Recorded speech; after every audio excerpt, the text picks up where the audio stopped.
Awesome. Okay. So, as some of you may know, I'm a big fan of telecom history, and specifically some of the old microwave stuff that we have around the province of BC on mountaintops. I've always found that interesting. And one of the things that I've been collecting over the years is just one second here, is books like this. So this is an archive book from BC Tel. BC Tel used to publish monthly journals called Telephone Talk, and this was like an internal magazine of the telephone company. What's happening, and it was all internal. So this is like not a public archive, but one of the things I was doing, so this book is actually like a collection of like a couple years of telephone talk. And so I pulled a couple pages out of this, and I've got them in this presentation because one of the things that caught my eye here was some discussions around, trans-Pacific radio link for phone calls. And that was interesting. And I've, as a kid growing up in the Lower Mainland here and out and around in Langley, I remember there being some discussion around an Industry Canada site out there, and I've certainly been there in the 90s, but this kind of put it all together for me. So just to kind of dig into the next slide here, this is an example of what this book looks like, right? So this is some pictures here of the transcontinental, Trans-Canada telephone system, the transcontinental microwave network that was being built in the mid-50s. This is path surveys on Manning Park taking place to make sure that they could actually get a path over the Rockies and into Vancouver. And that was the second or third to last hop to get all the way into Vancouver. So it's fully documented, really cool. But this is the article that caught my attention in this book, and it was around the Canadian Overseas Telecommunications Corporation. Now, this way predates my time. COTC was an organization stood up in the 50s as a Crown Corp to assist the Canadian government with international calling and also the Commonwealth. So further down that page was this mention, and I recognized this building. And I was like, what is this all about? So this is a building, the COTC transmitter station, as it's called here, on Latimer Road in Surrey. And it was saying that this is going to establish a new radio telephone and radio telegraph link with Australia and New Zealand. And the date, this particular section of this book is from, I think, 1955. Let me double check here if I got my numbers correct.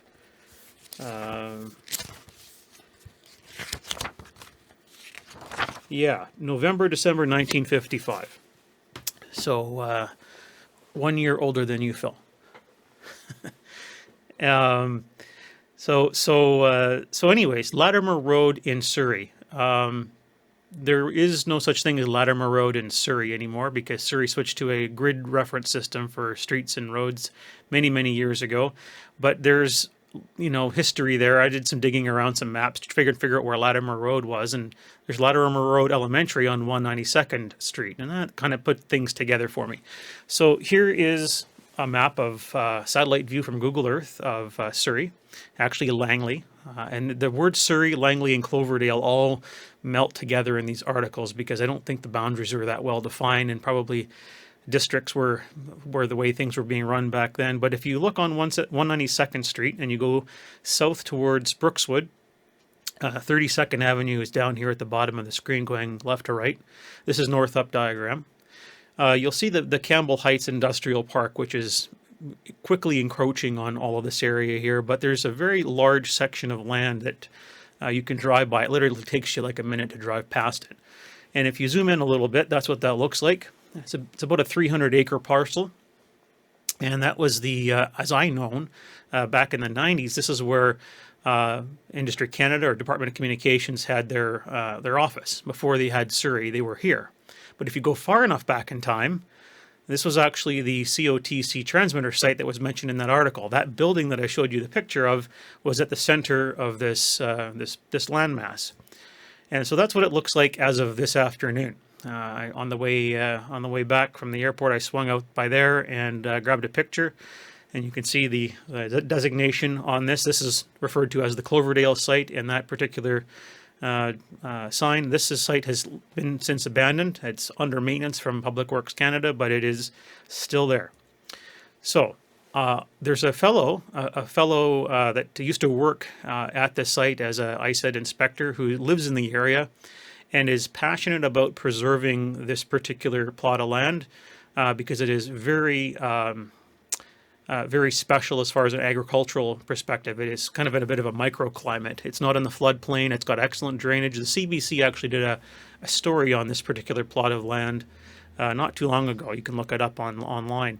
But anyways, so before we had, telephone service, the only services we had to Australia and New Zealand from North America were telegraph. Up into the 50s, that was the case. This was the first time that there was work being done to push voice communications to Australia and New Zealand. There was a telegraph cable that went through the Suez Canal from the UK, but unfortunately, that still is a contested area of the world and was so back then, and there was great concern from the British government that they would lose connection to Australia and New Zealand if that cable was damaged. So they were looking for ways to get communications across the country. So there's 2 sites established for this particular effort, as most of these old things are. There you have a receive site and a transmit site, so you can run in full duplex. And you do that so that the sites are far apart. In this particular case, I think we're dealing with 30 plus kilometers of separation, so that you can run a phone call in full duplex, right?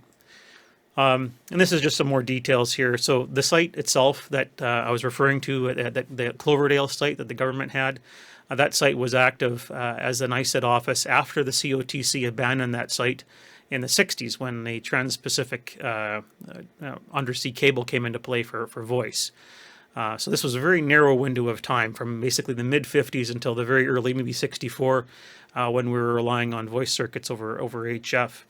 And then in the 70s, the federal government took that plot of land over as particularly as a responsibility for their monitoring purposes from the International Telecommunications Union. They established a receive site there.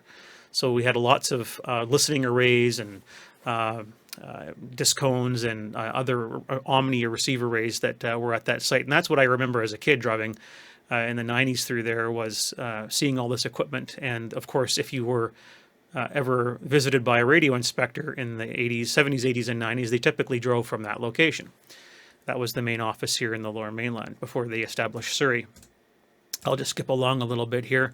In 2005, the building that was there, the COTC original transmitter building, was deemed unsuitable for use.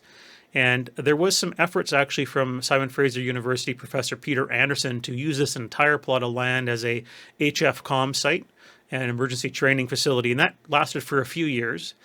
But the building ended up being demolished. And in 2015, ISED formally removed all the remaining towers and antennas from that location. And the land is basically sitting dormant at this point in time. It's still under the control of the government. There's lots of debate on that URL below. Beautiful Brookswood and Nigel Bell's the guy leading this charge to try and preserve this plot of land and the farming work that's taking place on it. So this got me interested in looking at some history here, and thanks to the Internet Archive, you can pretty much go into the Wayback Machine and pull up some interesting old articles. And so I found the Engineering Journal, which is was published in 1958, that outlined in specific detail how this all worked. And they basically, this is kind of what I was talking to before, mentioned the fact that the British government was really, really concerned in the 50s about, the reliance on a cable, the submarine cable that went through the Suez Canal. And they suggested that Canada play a much greater point in Commonwealth telecommunications in the 1950s. And this is interesting, the transatlantic cable. So how do you connect, the UK with Australia? Well, you have to come across a transatlantic cable first. And so that transatlantic cable in the 50s had a capacity of 6 voice channels. So, and 4 kilohertz wide. And so they have the plot here of the frequency response of that voice cable, or that path over that transatlantic cable. And you can look at that and go, that doesn't look much different than an HF passband. I've got, maybe 4 to 5 kilohertz of usable bandwidth on a good day, and, a massive amount of insertion loss as I get up higher than that. So anyways, they have the 6 channels of voice coming across from the UK to Canada. And And then they hop on the Trans-Canada microwave network that was being built around the same time. It hadn't come all the way out to BC yet, but it was there through the U.S. So they would hop off in Montreal, where the cable landed, get into the U.S. microwave network, and work across the U.S. into Portland, and then come up through the U.S.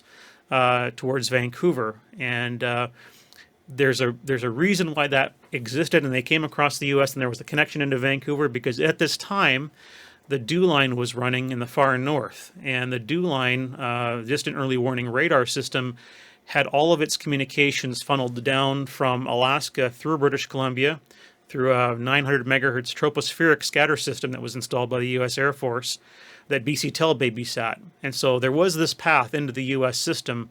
There just wasn't any Canadian assets going across the Rockies and into the prairies yet. They had kind of stopped in Ontario. So in the late 50s, this got all finalized, and we ended up getting the very first CBC broadcast across the country, I think in 1958, if I remember correctly.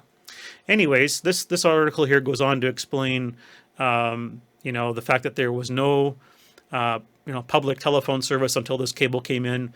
And the reason why they picked Vancouver for this was because of the superior ionospheric path conditions existing between Australia and Canada from the west coast.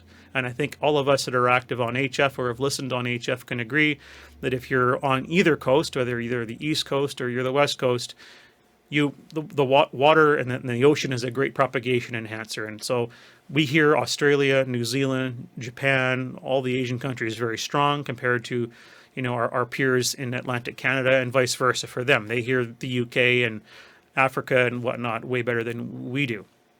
So Vancouver was picked. This is the picture of the microwave network that was at the time in existence. So you can see we have the UK. We hop across the Atlantic Ocean on that 36 channels of coax that contained both telephone and telegraphy. And then there were some hops from Nova Scotia all the way towards Quebec. That was on some of this on microwave at the very, very beginnings of this. And you can see they hopped off and they went into the U.S. here to get over to Portland, and then they worked their way up north back into Vancouver. So they terminated this service at the telegraph office in Vancouver, and one of the pictures there was 1158 Melville Street, Melville in Vancouver, downtown. That building's long since gone. It's replaced by high-rises. That's where the telegraph office was, and they had lease lines through BC Tel out to Ladner, and Ladner was the receive location. And this is a common theme. A lot of the stuff right at the water in Vancouver, whether it was Westham Island for BC Tel for their logging camp radio system, or whether it was the Coast Guard Communications on HF that was out at Garden City Road in Richmond. And this site, all of them located out towards the flat plains, they're quiet receive locations. So the Ladner site was the quiet receiving location, and the site in Langley was the transmit location. And so they had a link between these two sites. Now, at the transmitting station in Cloverdale /Langley /Latimer Road /Surrey, as it's referred to in all these different articles, they were using something called independent sideband, ISB. And this was a new technology back in this day. And they were using transmitters with a power of around 30,000 watts to deliver this service. And they had a 6 gigahertz microwave link between that site in Ladner and the transmitter site in Cloverdale, which is pretty phenomenal. This is very, very early days. And so 6 gigs would have been at the top end of a lot of the development back then. And they noted that the out of service time for this path in the microwave was very, very small. Now, what's cool about this is that the Ladner site was where people worked out of and maintained the receivers, but the transmitters and all the equipment in Cloverdale, which would have been a long ways away, there wasn't a lot of road networks into that part of Langley back then. That was all fully remote controlled. Like all the frequency changes were remote controlled from Ladner. There was nobody there unless they absolutely needed to be. And they had all of that stuff managed out of the Ladner site. So at the site in Cloverdale, they used rhombic antennas. And if anybody's been around the hobby for a while, this is a highly regarded, very simple but high gain wire antenna system that's very, very large. So you see a picture of it on the right from Wikipedia there. The particular rhombic that they refer to is they have a narrow enough beam that they had to have unique antennas for Australia and New Zealand. Even though they only differ in heading by about 20 degrees, they had to put unique antennas in at Cloverdale to accomplish this. So, and then at the receive site used a horizontal array of dipoles. So just basically like a curtain array of dipoles, which they could just have one big receive antenna per band that would cover both locations. Now, to help with some privacy on this, and so, as they use the word secrecy here, they did a very, very primitive form of encryption, which was to divide the voice communications up into 5 bands. So you take chunks, the five voice bands, and you run them through basically a time sequence of randomization, where basically you would do inversion in the voice. You might scramble the high to low frequencies and invert them, and then move them around in the frequency domain. And they would do this in lockstep on each end of the link. And they only had 36 combinations of pairings they could do, but was it enough? It was enough in the day to prevent a person from eavesdropping on a shortwave radio and making sense out of what was being transmitted. You'd have to have some equipment alongside to demodulate this and make sense out of it. So that was some very primitive form of link security back in the day. Now, it's interesting to note that the microwave network that brought the calls across the country didn't use such encryption, or not encryption, but inversion or voice inversion, scrambling, if you will. That was all clear analog, transmission. So here's a picture of the transmitting station in Cloverdale. That's the actual building that housed all the transmitters, and there's a little tower up there. The antenna on the top is actually not an antenna, it's actually a passive reflector. And so this is common back in the day. You would put the microwave transmitter at the ground or near the ground, shoot the beam straight up to the top of the tower, and it would basically be like a fly swatter. It would just redirect the signal outbound. And so that meant you didn't have to run long waveguide, and you could just rely on a reflector, 50, 60 feet in the air, like a mirror. And not shown in this picture is all the transmit antennas that would have been around that 300 acres of property. Here's some pictures of the transmitter hall. Keep in mind, this is the building that Industry Canada started occupying once this all got shut down. This was their office up until the 90s. And these are really low-res pictures because they're scans from an engineering article written in the 50s. I'm sure if I found the original document, it'd be much better. Marconi Wireless for all the transmitters here. And here's some pictures in the 80s and 90s from that individual, Nigel, who used to work there. And you could see the installation. This is when Industry Canada, or formerly Department of Communications, occupied the site. And you'll see the original tower on the far right-hand side. That would have been that 6 gigahertz link to the Ladner site. So here's the receiver bays in Ladner, and if you look closely enough, you can see the racks here are duplicates of each other. These 3 racks were for New Zealand, and these 3 racks for Australia. And there's your telephone tie wires that go back to the office in downtown Vancouver. So where is that site in Ladner? This took me a little while to figure out, because there's, Ladner's a fairly big area, but, these things all look fairly similar if you know what to look for. So did a bunch of driving around out there last summer, and happened across another very, very similar plot of land. It's a carbon copy of what was out in Langley, right, or / Cloverdale. So here's what that facility looks like today. That's the building. Obviously, that's the telltale, right? Now I got the picture from the book of the artist's sketch of what it should have looked like, and it's exactly what this thing is. And so it's obviously been, not well maintained, and probably been abandoned here for probably good 40, 50 years, because this site was never used after COTC shut down. The only site that was used was the one in Langley.